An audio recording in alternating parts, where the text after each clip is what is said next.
Hey guys, Nick with PhoneArena here, and those of you who grew up in the 80s or the 90s probably remember game books.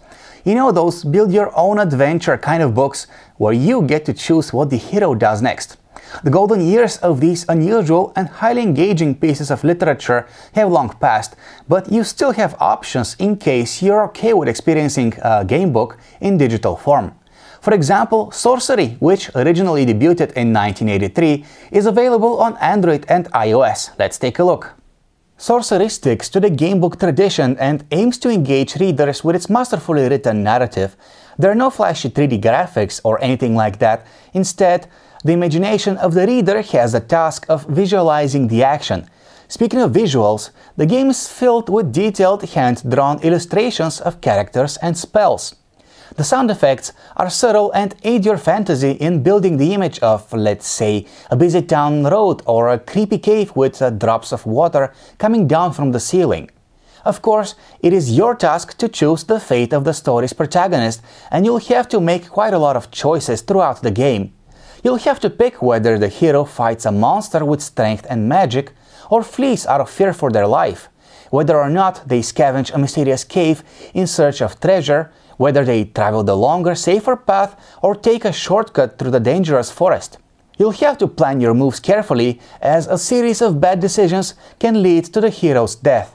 But don't worry, in Sorcery, you're free to go back and replay previous sections. You can even replay fights against enemies in case your hero takes too much damage. Speaking of fights, the fighting system in Sorcery is quite unusual.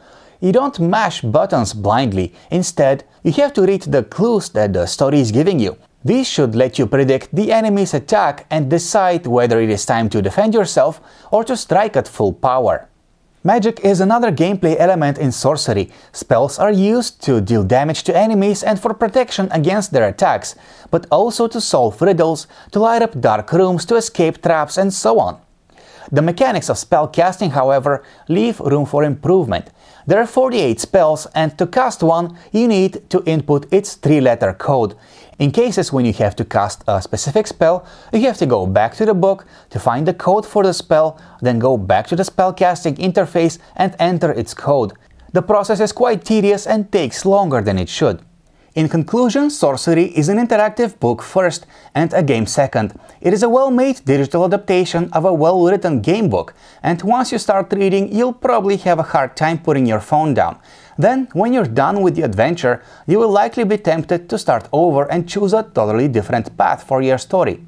At $5, Sorcery isn't cheap, but if you're a fan of fantasy stories, chances are you'll be happy with your purchase. Thanks for watching our video review of Sorcery. For more great apps and games, just visit our website phonearena.com.